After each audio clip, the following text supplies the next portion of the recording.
that you don't have to leave us where we are when we're struggling with things, that you go through those things with us. You're there with us through every moment.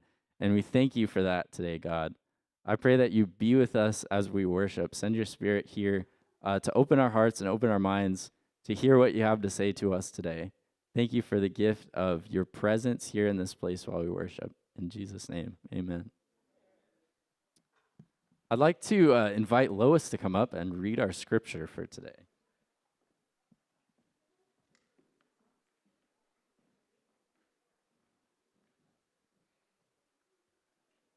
This is from Daniel 3:25 through 29. He answered and said, "But I see 4 men unbound, walking in the midst of the fire, and they are not hurt, and the appearance of the 4th is like the son of the gods." Then Nebuchadnezzar came near to the door of the burning fiery furnace. He declared, "Shadrach, Meshach, and Abednego, servants of the Most High God, come out and come here." Then Shadrach, Meshach, and Abednego came out from the fire. And the satraps, the prefects, the governors, and the king's counselors gathered together and saw that the fire had not had any power over the bodies of those men. The hair of their heads was not singed, their cloaks were not harmed, and no smell of fire had come upon them. Nebuchadnezzar had answered and said, "Blessed be the God of Shadrach, Meshach, and Abednego, who has sent his angel and delivered his servants, who trusted in him and set aside the king's command and yielded up their bodies rather than serve and worship any god except their own God. Therefore, I make a decree. Any people, nation, or language that speaks anything against the God of Shadrach, Meshach, and Abednego shall be torn limb from limb and their houses laid in ruins, for there is no other God who is able to rescue in this way." Amen. Let's bow our heads for prayer. Dear Father God, thank you so much for so many things. First of all, the privilege of being here today with our church family. And I personally thank you for my granddaughter Zoe, who got a prize in her science project yesterday, the science fair. Thank you for all these little blessings, little ones and big ones. There are people today who are hurting and others who are full of joy. All of us here come wanting to praise you and be closer to you. Please help us to hear something that will help us feel closer to you and know that you really do care about us. We ask these things in your name. Amen.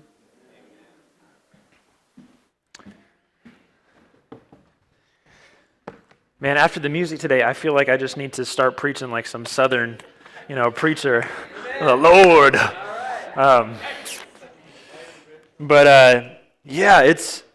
We're in the second week of a series on worship, and I'm really excited about this because, the series isn't on worship, but the series is on our mission statement, and our first part of our mission statement is on worship God. But before we get into that, for anyone who's come in later, we've already started our week of small groups. Actually, 2 of them haven't started yet.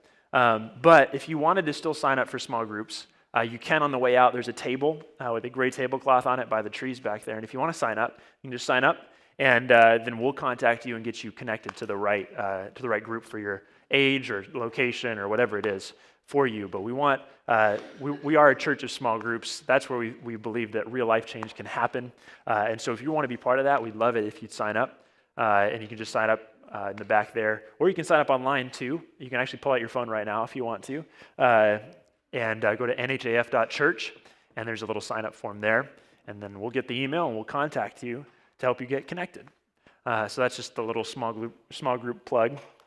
But we have 12 weeks, or actually I guess 11 more weeks ahead of us.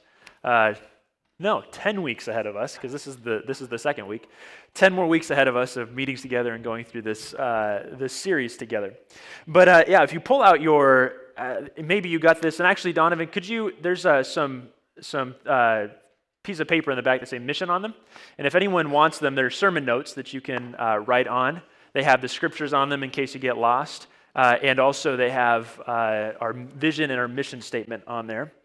And if you pull those out, you'll see the very beginning. And it's our vision.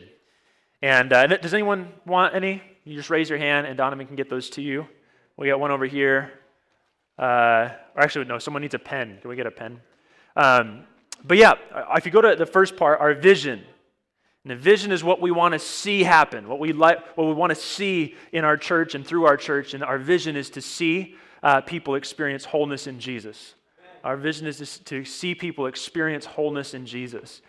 And that's what we want to see, but then our mission is what is our part in this? Only Jesus can bring wholeness to your life, but what is the church community's part in all of this? And our mission then, what we do, is we worship God, we grow in our relationships, and develop servant hearts. And we're still getting to the next two, grow in our relationships and develop servant hearts, but in the meantime, we're focusing on that first section, worship God, for this week and then 2 more weeks after this. And yeah, I'm really excited about this. We have, some of you who may remember this year in this congregation today. But in 1961, there were 5 men. They were in a bomber. And it's a B-52 for any of you who care about that. They were in a bomber. And this is the height of the Cold War. And the United States would have aircraft in the air 24/7, a few aircraft in the air 24/7 with nuclear weapons on them just in case we had to fight back because we were attacked. So these 5 men are on this bomber, and it's getting kind of late. It's about midnight, but they're on a long patrol, and they meet up with a tanker in the air to do mid-air refueling. And as they kind of come up behind the tanker, there's an operator who operates the boom, and he looks down and he sees this stream of pink liquid coming out of one of the wings of the bomber. So he radios that over to them, and they're like, oh man, we got a fuel leak. And so they abort the refueling, and they go and they start circling offshore so that they can burn off all of the fuel in the aircraft. Because you don't want to land with full tanks of gas, have a spark, and then everything goes up. So they start circling offshore. But as they're circling, the pilot looks down at his instrument panel and he realizes we are hemorrhaging fuel. Fuel is leaving this plane at a rapid rate, and we need to go down. So he radios the tower and he says, hey, we need to come in now. And so they say, yeah, come on in. This is in North Carolina, Air Force Base in North Carolina. And so this B-52 comes and they're on approach.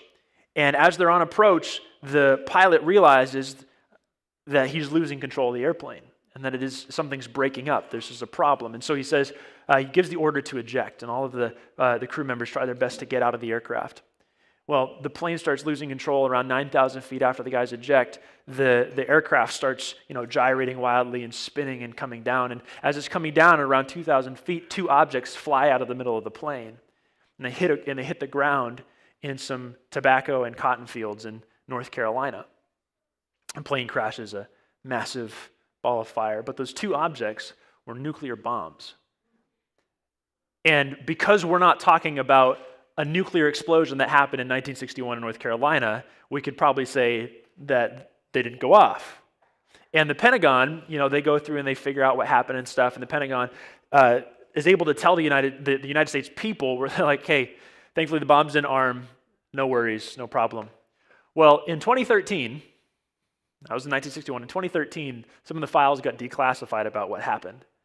And the bombs, one of them had broken up. It wasn't an issue, but one of them had a 4-step arming process. And when the bomb disposal unit got to this bomb, they found out that 3 of the things had triggered, and only 1 had kept a nuclear bomb from going off in North Carolina, destroying everything in an 8.5 mile radius would have been instantly vaporized. Things beyond that would have been destroyed. Thousands of people would have died. Thousands of miles of the East Coast would have been contaminated with nuclear fallout. This would have been a huge thing, and one thing kept that from happening. And what's crazy is that same nuclear power that would have destroyed thousands of people actually provides power to 20% of the U.S. Nuclear power is powering our homes or our businesses. 20% of the U.S.'s power is provided by nuclear energy. 75 countries like France, 75% of their energy is provided by nuclear power. And about 14% worldwide is nuclear power. And it's kind of crazy because there's this thing, these tiny little atoms, and the way they interact can provide power to thousands of people, millions of people, and yet could destroy thousands or millions of people in an instant. And you can call it dramatic, But what I find interesting and what I found for myself is that worship has a similar dualistic power. That it has the power, or it has the ability to completely destroy your life, or it has the ability to bring power and life into your life. And it's just similar. It can destroy or it can give life, and it's got this crazy power. If you remember last week, if you were here last week, we talked about what worship is. We talked about the definition of worship. And we talked about how that's the act of ascribing ultimate value to something. Worship is the act of ascribing ultimate value to something, meaning that when I say that something has ultimate value, I'm worshiping it. When it could be God, it could be a person, it could be a thing, it could be a feeling. When I say that that is of ultimate value, I'm worshiping it. And because of that, then it's not a question of if I'm worshiping something, it's a question of what I'm worshiping. It's not a question of if I'm saying that something has ultimate value, it's a question of what has ultimate value in my life right now, today. You're doing it, whether you know it or not. And what's crazy is that when you read through the Bible, every single page of the Bible is a case study, and that it's not actually a case study, it's a story. But I'm using this on purpose as a case study of what happens when you worship God and what happens when you worship things other than God. Every single page of the Bible may not be directly referencing that, and yet every part of the Bible is about that. What's the difference between worshiping God and not worshiping God? And that's what I want to talk about today. What are the stakes of worshiping? What are the stakes of worshiping God or not worshiping God? Why does it matter? Why does God care so much about it? And so that's what I want to talk about today. And if you remember, if you were here last week, you remember we talked about the story of Shadrach and Meshach and Abednego. Side note, as a child, I always thought it was Abednego. It's not. It's Abednego, just to clear that up. We talked about how that story, maybe you've heard it before, even if you weren't in church too much. 3 guys who had the threat of being thrown in this fiery furnace, right? They were under threat of that. And we talked about how that story is all about worship. The entire thing is all about worship. How Nebuchadnezzar, the king, who was going to throw them into this fiery furnace, how he is worshiping, he's ascribing ultimate value to himself, or to his importance, or to his significance, or to his power, or his might, or whatever you want to call it. And that's what he's probably doing. And then we talked about how some of the guys who came and they're like, hey, listen, these 3 guys, Shadrach, Meshach, and Abednego, are not, I'm just going to get stuck with that, how they aren't bowing down to your statue, and they come to Nebuchadnezzar because they're worshiping, they're ascribing ultimate value to him because of what he can give them. He can give them power and status and wealth, right? If they're just loyal to him and they can gain something from him, so of course they worship him because he's the pathway to something else. But then we talked about Shadrach, Meshach, and Abednego and how they are worshiping God and they're willing to stand there about to be killed, still worshiping God in spite of the threat on their lives. But last week we didn't talk about the end of the story, and we didn't talk about how Nebuchadnezzar gets so angry that he has them thrown in the fiery furnace. But when they're in there, he's like, wait, there's a 4th person in there now with them, and they're not burning up. And so he calls them out of the fiery furnace. And these guys, they look at them, and their clothes, their skin, their hair, none of it looks like they've been in a fire. They don't smell like smoke. They don't smell like fire. And so Nebuchadnezzar says this in Daniel chapter 3, verse 28. We have it on the screen here. This is what he says. He says, "The Nebuchadnezzar said, 'Praise to the God of Shadrach, Meshach, and Abednego. He sent his angels to rescue his servants who trusted in him. They defied the king's command and were willing to die rather than serve or worship any god except their own God.'" Here's Nebuchadnezzar, this man who is Babylonian. They have their own god named Marduk, and they have this whole backstory to that. He believes that he is a direct descendant of that whole thing. He believes he's this amazing, awesome, mighty guy, and yet here he is like, wait, this God totally stronger than me. And he says it out loud. He expresses it. And you could call this worship, except the reality is that as time goes on, his worship of God doesn't last very long. And it's for the same reason that for many of us, our worship of God doesn't last very long. Because you get to Daniel chapter 4, verse 4, and this is what it says. I, Nebuchadnezzar, and the narrative switches. Goes from talking about Daniel, Shadrach, Meshach, Abednego, to Nebuchadnezzar now talking. It says, I, Nebuchadnezzar, was living in my palace in comfort and prosperity. How many of us have had that same exact thing happen. God is so good. He's shown himself in the most powerful way, and then we get comfortable. And then we get complacent, and things are good as they are. I don't have to worry about anything. And that's what I find crazy about this is that what we're doing when we get to this places of comfort and prosperity is we start worshiping those things. We stop worshiping God, we start worshiping those things, because what's better than comfort? What's better than feeling like everything is going well in my life? What is more ultimately valuable than those things, right? And so we start worshiping them. And here he is just riding this wave of success in his life. And then it says this in verse 5. But one night I had a dream that frightened me, and I saw visions that terrified me as I laid in my bed. And so he calls all of his wise men together, all of these guys who are supposed to be able to interpret dreams. And he calls them all together, and they come, but they can't interpret the dream. And so he calls Daniel. And if you remember this from a couple chapters ago, Daniel shows up. Daniel is this guy. He's Jewish. He is one of the people of God. And the people of God decided they didn't want God anymore. And so Nebuchadnezzar and his Babylonian army come and take them out of their land, destroy their land, bring them to Babylon. But Daniel, he's faithful to God. He loves God. He worships God. And so God gives him wisdom, right? And then he advances up the ranks of the Babylonian government because they're just like, this guy is wise. We don't care if he worships another God. He's just wise. And so here comes Daniel to interpret the dream. And so Nebuchadnezzar tells him the dream. And this is what he says the dream is. While I was lying in my bed, this is what I dreamed. I saw a large tree in the middle of the earth. The tree grew very tall and strong. It was reaching high into the heavens for all the world to see. It had fresh green leaves, and it was loaded with fruit for all to eat. Wild animals lived in its shade, and birds nested in its branches. All the world was fed from this tree. Then as I lay there dreaming, I saw a messenger, a holy one, coming down from heaven. The messenger shouted, "Cut down the tree and lop off its branches, shake off its leaves and scatter its fruit, chase the wild animals from its shade and the birds from its branches.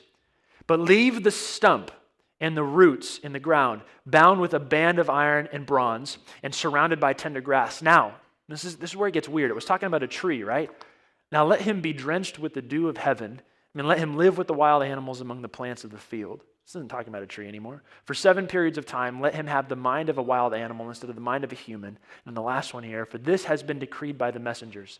It is commanded by the Holy One so that everyone may know that the Most High, this is the reason that this is all about to happen, so that everyone might know that the Most High rules over the kingdoms of the world. He gives them to anyone he chooses, even to the lowliest of people. This is interesting, right? As Nebuchadnezzar, he's like, what is this? What does this mean? And Daniel hears all of this, and he goes silent. He doesn't want to say. He doesn't want to talk. Because I think God, it seems the narrative kind of implies God is revealing to him what this means. And Daniel's like, I don't want to say this to Nebuchadnezzar. And so Nebuchadnezzar's finally like, listen, dude, I don't know what the interpretation is, but even if it's bad, just tell me. Like, I just need to hear it. This is what Daniel says, verse 22. He says, that tree, your majesty, is you. For you have grown strong and you've grown great. Your greatness reaches up to the heavens and your rule to the end of the earth. Now remember, Nebuchadnezzar is the greatest man on earth.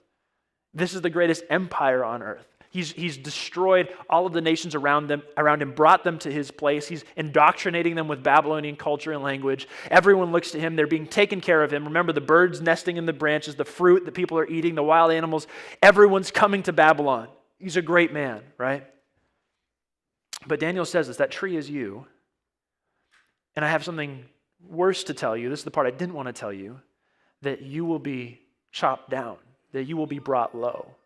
That you will actually, in fact, go insane. And it's because you are believing that this is all you. You believe that this is all your thing that you have created. You are the greatest man on earth. But he's like, let me tell you, there's actually a way that you could avoid this happening. That's what he says, verse 27. This is out of the ESV. Therefore, O king, let my counsel be acceptable to you. Break off your sins by practicing righteousness and your iniquities by showing mercy to the oppressed, that there may perhaps be a lengthening of your prosperity. This sounds interesting to some of us today, and yet this is a theme throughout Scripture. Back in Isaiah, if you know the book of Isaiah happens before this time that we're talking about. Isaiah is a prophet, and he's preaching to the people of Israel and Judah, who are the people of God, right? And he's saying to them, listen, because you are evil, because you've messed up, because you have turned away from God and become evil people, Babylon's going to come and destroy you. So he's predicting where we are in the story right now. But he's saying, now Isaiah, he starts saying things that sound a lot like this, but he's not saying them to Nebuchadnezzar because Nebuchadnezzar happens later. He's saying them to the people of Israel, God's chosen people. And he says this in Isaiah chapter 1, verse 23. Your princes are rebels and companions of thieves. Everyone loves a bribe and runs after gifts. They do not bring this is where it matches up. They do not bring justice to the fatherless, and the widow's cause does not come to them. You have oppressed people. You're putting people down.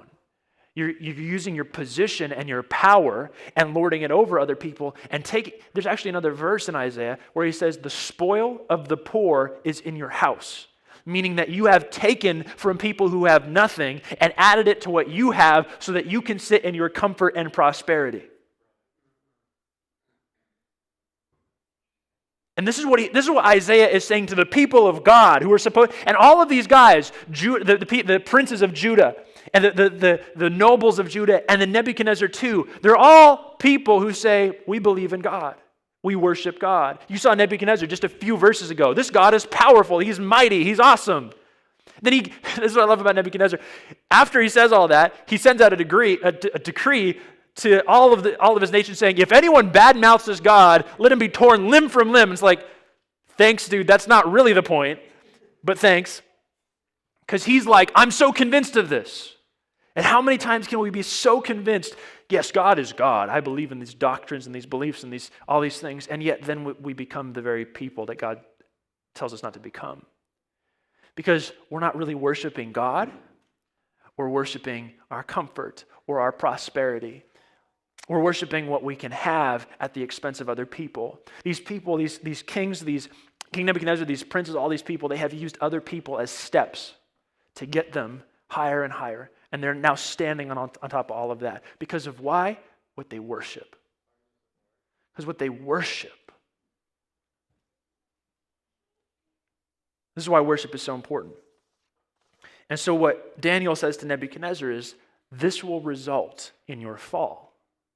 You will go insane. You will eat grass like animals. Your hair is going to grow long. Your nails are going to be like eagle's claws.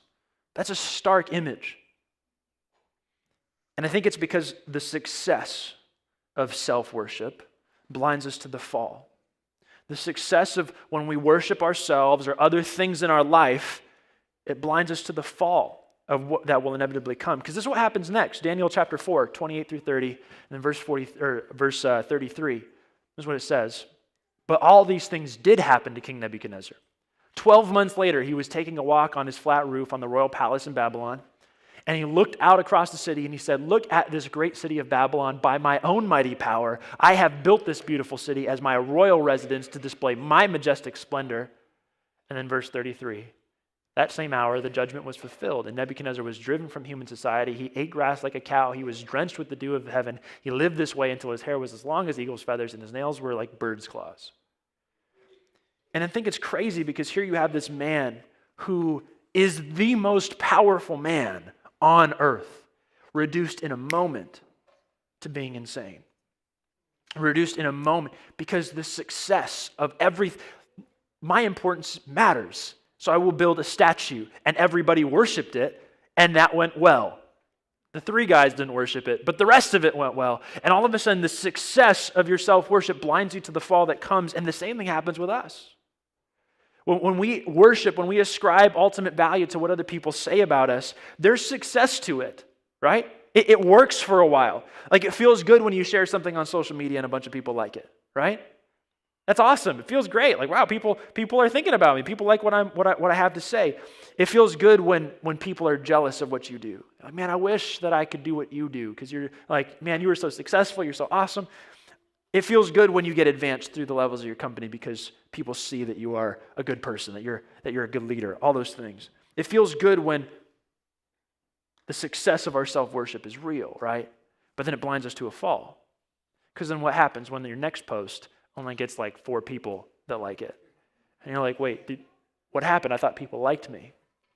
I thought I was valuable. What happens when, you're in your company, you've been advanced, but then all of a sudden someone new comes in? And now they're the center of attention. And now all of a sudden your source of feeling good about yourself is gone. What do you do at that point? Because the success of our self-worship blinds us to the fall that inevitably comes. Some of us worship our abilities to make our life better, to control our life. And so, yeah, we get the right degree. Like I get the right degree and now I'm in the job that I want to be in and I'm doing all this stuff and it's super successful. Or I get up early every day and it's awesome. And I look at all the people that I've made connections with that have made things possible that aren't possible for other people. And look at how all of my right decisions have made my success even greater. But then it blinds us to the fall of what happens when technology or culture changes so much that it makes your degree or your job obsolete. What happens when you've made all these connections with people and you're important in the business world or in whatever world you're in, and now you're scrolling through your phone because you need to call somebody because you got something going on. It's marital strife or it's someone in your family is dying. You're trying to find somebody to support you. You can't find a person because they all like you for your business, but they're not close to you. What happens when your health fails and you have no control over it? What happens when you face things that you can't fix? You could fix everything, but you can't fix this relationship now. Or what happens when all of your intelligent decisions are the thing that got you stuck? Because the success of self-worship blinds us to the fall that inevitably comes. And maybe you're stuck in that exact place where you're like, man, I did not see this coming. Or maybe you're kind of sitting in Daniel 4 verse 4. I was resting in prosperity and comfort.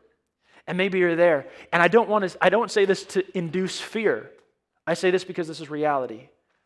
That maybe we're in that place of peace and comfort and it's awesome, but the fall comes. Not because, and again, I'm not saying this out of fear because like, you better follow God. I'm not saying that. I'm saying that because the reality of our lives is that the fall will come because those things can't keep us up. They can't keep propping us up. They don't have the power to do that. So the fall will come someday and we find ourselves weak like Nebuchadnezzar, going from the most powerful feeling like everything was right because of all of our decisions, and all of a sudden, where did our decisions get us? And this is the first point, is the success of our self-worship blinds us to the fall. This is our first point. You can bring that up on the screen there, Greg. The success of our self-worship blinds us to the fall. And the reason I'm saying that is, again, one more time, not to scare you, but so that we recognize that there are moments where it feels like, why do I really need God? Everything is going well for me at this point. But this is why we have to know this. Is because you can be successful with it for a while. That is fully possible. But it will someday bring you to a place where you're like, all of that success isn't worth it. And so I want to bring up this second point. I'm going to tell you the second point now, and then we're going to talk about it. And this is the second point, that worship brings out reality. Worship brings out reality. Here's what I mean. When we look at Nebuchadnezzar, we see he worships himself, right? He worships those feelings of importance and significance. He looks out over his kingdom. He says, look at what I've built. Look at all of this that holds in my glory and my majesty. Look at all of this stuff. And then yet a moment later, this man who built massive building projects, who destroyed massive armies, this man in an instant goes from powerful to eating grass. And how many times does that happen to us? Because this is what happens. Worship brings out our reality. We can feel powerful. We can feel important. We can feel intelligent. We can feel significant. We can feel successful. We can feel ultimately valuable. But then we can feel like we've brought ourselves to like these great places in our lives. And then in a moment we go from, and it's a moment. It can be something someone says, an event that happens. It can be a split second and we go from powerful to fragile. We go from being confident in all of our decisions to questioning every decision we've ever made. We go from being confident to terrified. We go from being at peace to being in pieces on the ground, just terrified. In a moment. Because what self-worship brings out in us is we worship ourselves. When we worship ourselves, it can be successful, but ultimately it just shows us how powerless we are in this world. How weak we actually are in this world. And that's the reality that self-worship will always bring out in you.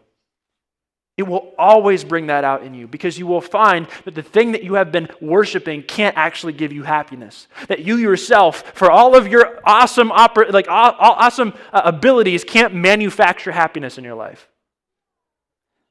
That the person you have been worshiping all of a sudden is imperfect too. It will always show us we're weak. And the reality is that we are human. We're oh so human. Humans who can be incredibly famous. Have millions of people buy our songs, watch our movies, and yet still feel like nobody actually knows us or likes us.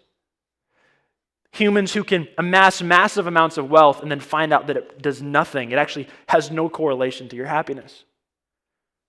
We're humans who can make all the right decisions in our lives and then watch our lives fall apart. We're humans who can make plans for the future but can't control 10 seconds from now. And self-worship brings this reality of our weakness and our powerlessness to the forefront of our lives, and that's why we end up depressed, anxious, unkind, oppressive to the people around us, insecure, because we see our reality. I have no control here. I can't make anything happen here. And that's my reality. Worship brings out your reality, but worship, there's a different kind of worship that can bring out a different reality, and that worship is when we worship God. When we ascribe ultimate value to God. And here's the thing is when I say that God is ultimate value, that he is of ultimate value in my life, then what he says is of ultimate value, right? And what he said is that I love you so much that I gave up everything for you. What he says is that I thought of you, created you before you were ever thought of in this world, and that you were created not unloved. There is nothing you could do that could make you unloved, but I created you to be loved. That's what he says about you. And when you start hearing that, when you start thinking that, you realize that the pressure to perform starts to go away. Because when you worship other people, now you have to perform so that they will like you. With God, he says, you could never perform in any way that would make me like you more. Because I like you to the very there is no end to how much I love you, and so you have no pressure to perform. That's the reality it brings out in your life. When we worship God, when we ascribe ultimate value to him, then simply being in his presence, in his kind and compassionate and life-giving presence gives us peace because he is peace, right? The thing in the future that you're thinking about, like that, when I get there, I'll be at peace. I'll finally have the job. I'll finally be in the spot. I'll finally get to the point where the kids are out of the house. I'm just kidding. That's not really where you want to be. That you still want the kids in the house at this point. If I could just get to this point, though, I'd be happy. But he's like, I am peace. I am your joy. Simply my presence is that. When we worship God, we find out that his power, because he is so powerful, washes away our anxiety. Because when we find out that we are weak and we can't control the future, but he is two things. He is ultimately powerful and completely loving. And that means that not only are his plans for us good, but they are capable of happening. And then we have nothing to worry about because if he is of ultimate value in our lives, then he will do what is good. It may not be a painless journey with him, but it will be a good journey. Our self-worship brings out the reality that we are weak and powerless and we're incapable of controlling anything outside this moment. But God worship brings out a similar reality and yet a completely different reality. It brings out the reality you are weak and you are powerless. That is true. But all of that is irrelevant in my presence because I am strong when you are weak. I am love when you need it the most. I am everything that you need right here, right now. Actually, I love that. It's this dual reality. Yeah, I'm weak. I'm messed up. I can't do anything, and yet I have a God who is everything. He's a God of strength, a God of power, a God who is sovereign over every moment and has never once left me. Worshiping God brings out the reality that I have been made with a purpose. We were just talking about this last night, that I think this happened with me, and I was talking with someone else about this, where you think that someday, like when you're in college, you're like, when I get my job, then I'll finally be fulfilling my purpose. And you get to your job, and you're like, well, this is good, but like, maybe the next job will be better. Maybe the next thing will be, maybe I just need to skip the field completely and go to a different job entirely. And then I'll find my purpose. And what I love about God when I worship him, when he is of ultimate value in my life, then there's a different reality for me. And that reality is that I was created with purpose, and that I was placed in this season of my life on purpose by God, and that if I would just commit to this place in this season, then God would reveal to me what he brought me here for. And instead of me having to sit there and like, where will I find my purpose from? Will it be my job? Will it be my marriage? Will it be my friends? Will it be anything in this world? Instead of having to find my purpose, when I commit to the place that God put me in, when I say that where he put me, his decisions, his love for me is of ultimate value, then I don't have to find it because he's going to bring it to me as I commit to the place I'm in. Some of y'all need to hear that again. Because we're looking for purpose from all these different places, and God's just like, I put you here. If I am of ultimate value, then trust that where I put you is ultimately valuable for you. And I think the question becomes, what reality do I want to live in? Do I want to live in the reality of just being weak and powerless, having no control over my future, being anxious because I can't control it, being depressed because I don't know if anyone will like me, because I don't know if I like myself? Do I want to live in that reality, or do I want to live in a reality where, yeah, I'm weak and powerless, but I got a strong God? I got a God who has given me he's given up everything for me and will continue to for the rest of my life. What reality do I want to live in? And last week we talked about the fact that there are only two options, right? You're either worshiping the wrong thing or you're worshiping God. And I said that last week. And I think there may be some of us that's like, well, that sounds controlling, right? There's not a middle ground there. And that's a valid question, but here's why I think I can say it. And this is the main point of the sermon. If you want to walk away with anything, walk away with this. That's what it is. What you worship will make you whole, or it will distort your soul. What you worship will make you whole, or it will distort your soul. It's so utterly clear as we go through Daniel, as you read through it, that there's a difference between those who are worshiping God and those who are worshiping themselves. It's so clear, right? Nebuchadnezzar is paranoid. In chapter 2, he thinks his advisors are lying to him, and he says, kill them all. When he has a dream that tells him his kingdom is going to fall someday, he literally builds a 90-foot tall statue to prove to everybody that my kingdom will never fall. When three guys, just three men say, no, we're not going to, he says, let me throw you in a fiery furnace. When we look at that, none of us are sitting here like, those are the decisions of a healthy man. Those are the decisions of someone who is secure in who they are. Someone who believes that everything's going to be okay. We wouldn't say that about him. When we look at the guys who came and tattled on Shadrach, Meshach, and Abednego, when we see that they're worshiping this, wealth and power and status that they get, you look at them and you're like, man, these guys are backstabbing. They're power hungry. Healthy people don't do that. Healthy people aren't like that. These people are completely unconcerned about the fact that these three guys will die, but it might benefit me. They're cool with that thought. These guys may die, but works for me.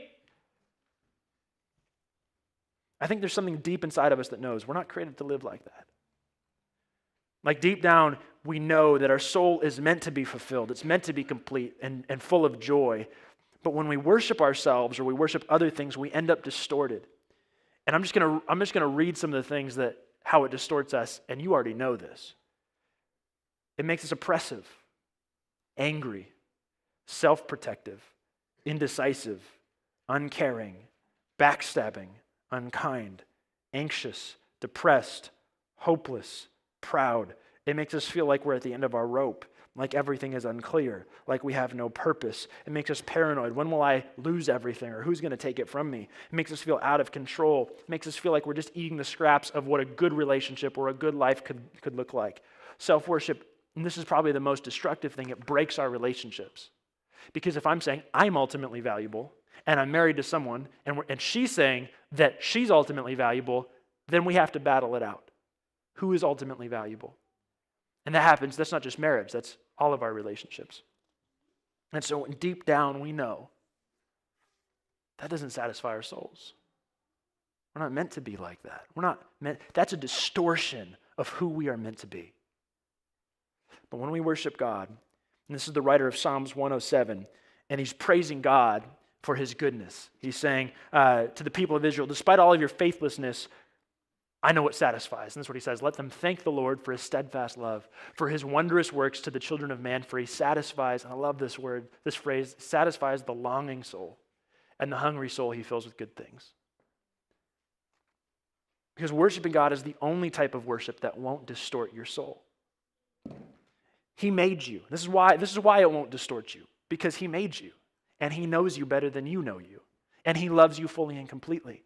And so he's not in it to distort you. He's not in it to destroy you. He's in it to make you what you were always meant to be.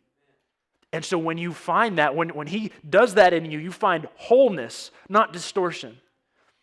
I mean, look at this. I find this so nuts. Look at Shadrach, Meshach, and Abednego. They are standing in front of a man who is about to throw them in a fiery furnace. Okay?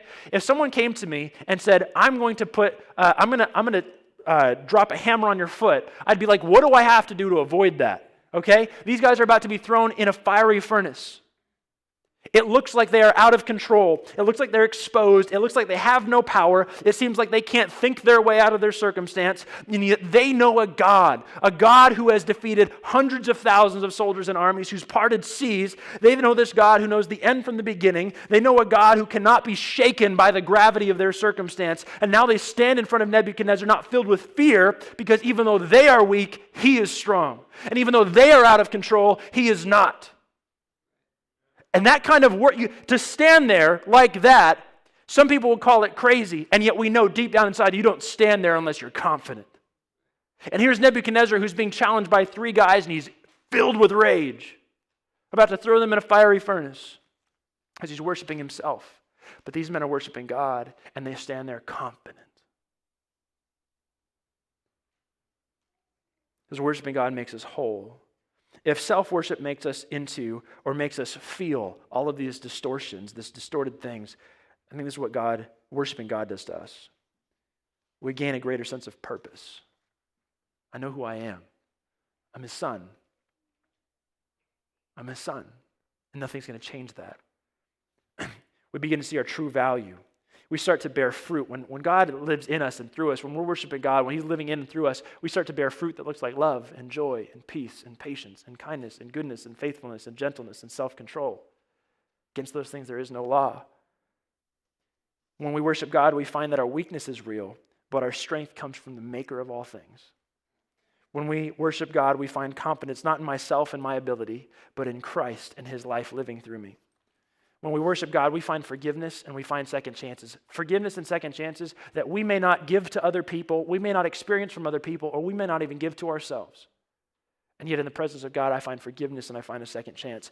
When we worship God, we find wisdom because we have access to a God who is the creator, the maker of all things. And now we have access to something we never had access to before. When we worship God, we have hope. We find that our relationships are better because all of a sudden, instead of me, this is another thing, we find that we have a healthy valuation of ourselves and the other people. Because if I'm more important than you, then I will always be oppressive to you and fight you. If you're more important than me, if I value you more than me in an unhealthy way, then I will worship you. But when we worship God, he gives us a healthy valuation of both parties. And so our relationships become better. When we worship God, we find ourselves fighting for justice, meaning fighting for what is right. There is nothing that distorts our soul more than being oppressive people, standing on the backs of other people to get what we want. There's nothing more dangerous in our world than that. And yet when we worship God, we find ourselves fighting for what he fights for, which is justice, and we find wholeness in that. When we start worshiping God, we start living in a community that looks a lot like Acts chapter 2, 42 through 47, which is what our mission statement is based on. People who are praying together, praising together, giving up whatever they have so that other people could have what they need. People who are eating together, loving each other, growing in number because they are united by God. Worship will either make you whole or it will distort your soul. And that's what's at stake. Like if we're going to talk about what are the stakes, that's what's at stake. And just like that those tiny little atoms and these nuclear bombs or nuclear, it has the power to either destroy your life and the lives of people around you, or it has the ability to give you power to live out your life in wholeness, in completeness, because Jesus is so good to you. That's what worship has the ability to do. And so here's what I want to challenge us to. This is why worship is so important to us, right? This is why it matters. Which way do you want to live? I mean, you have to ask yourself at this point that question. Which way would you like to live? What reality do you want to see start coming true in your life? Do you want it to be a life that is full of fear and anxiety, depression, anger, being angry, having broken relations? Do you want it to be that? Or do you want it to be full of wholeness and completeness, even if your circumstances are difficult? Because who you worship will make a reality come true. You will either be weak and powerless, or you'll be weak and powerless with a good God. So there's three things. The success of our self-worship blinds us to the fall. Worship brings out a reality, and most of all, what you worship will either make you whole or it will distort your soul. And I want to pray over us right now as we sing a song or two, and we're going to leave this place, that we would be willing to give God. Say, Lord, I'm going to say you are of ultimate value. You are of ultimate value to me, because if you aren't, then I'm just going to be a distortion of who I was always meant to be. Let's pray. Lord, we're people who we try so hard, so hard to find all of the right things on our own. We look in all these different places. We try and find it from people. We try to find value from people, from what we do, from the type of people that we are, all of these different things, Lord. But God, I'm just so amazed at your love for us, that in spite of the fact that we worship other things, that we have said that other things are ultimately more valuable than you, you have only ever offered us forgiveness. You said, I love you so much that I want you back. And if you would just come back, you would find out who you really are. You would find out who I am, and you would find a completely different life. And Lord, I know that worship to us seems like such a afterthought. We come on Saturday, on the weekend, and we're just like, hey, let me worship God. And then we go back home and we start worshiping other things without even knowing it. But Lord, I want to ask this, and I know this is a hard ask for some of us, but Lord, if we are worshiping other things other than you, I pray that you let us fall. You let us fall flat on our face.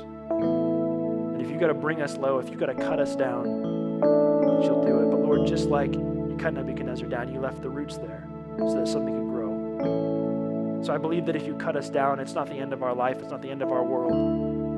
It's the chance for a new beginning. Where we reaffirm that you are of ultimate value. So if you got to cut us down, Lord, I pray that you cut us down. And Lord, there might be some people in here who are afraid. What happens if I stop putting ultimate value in this thing? What if I use my phone less? What if I stop putting ultimate value in this person? What if I stop doing the thing that is giving me so much of the things that I want?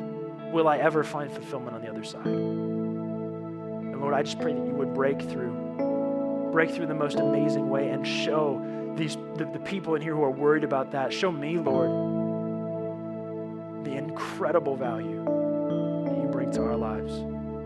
That we don't have to be afraid of what's on the other side, about being unfulfilled, because, Lord, you know us and you love us, and there is nothing in this world that we could ever do that could bring more fulfillment and more wholeness and more peace into our lives than what you can bring. And I pray that we would do that, Lord, in your name.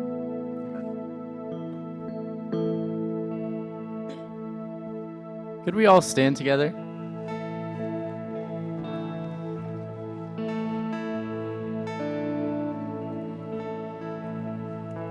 This is a really simple song, and I'd like to just teach this chorus to you really quick. This is very simple. It just goes like this. It goes, Jesus, we love you. Oh, how we love you. You are the one our hearts adore. Let's sing that together. Jesus, we love you. Oh, how we love you. You are the one our hearts adore. All things have passed away.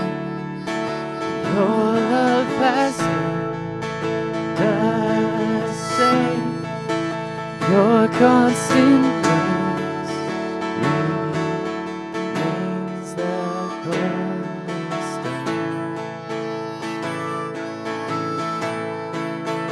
Things that we thought were dead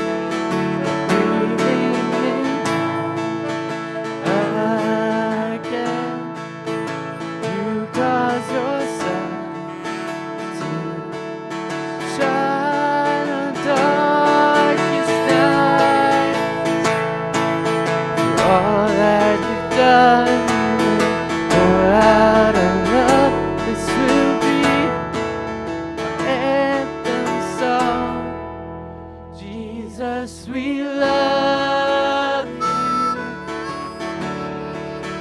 Oh, how we love you. You are the one how our hearts adore. Jesus, we love you. Oh, how we love you. You are the one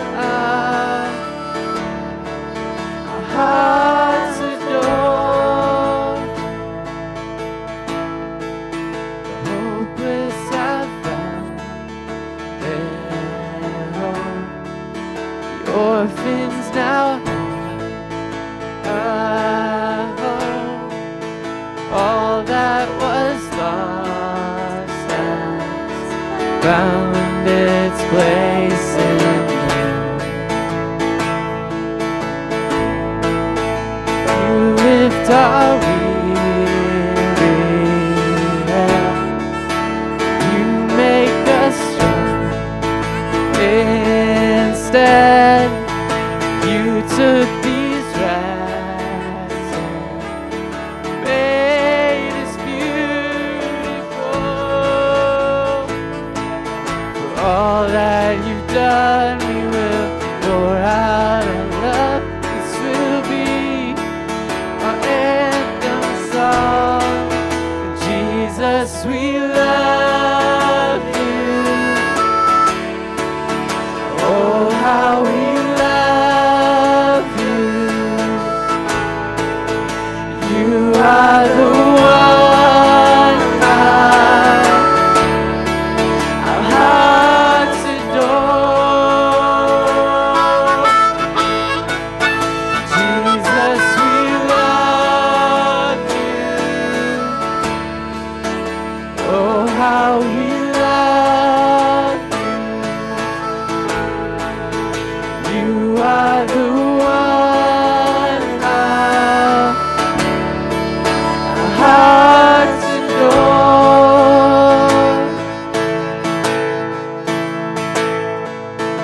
Our affection, our devotion poured out on the feet of Jesus. Our affection, our devotion poured out on the feet of Jesus. Our affection, our devotion poured out on the feet of Jesus. Our affection, our devotion poured out on. Sing Jesus. Jesus, we love you. Oh, how we love you. You are the one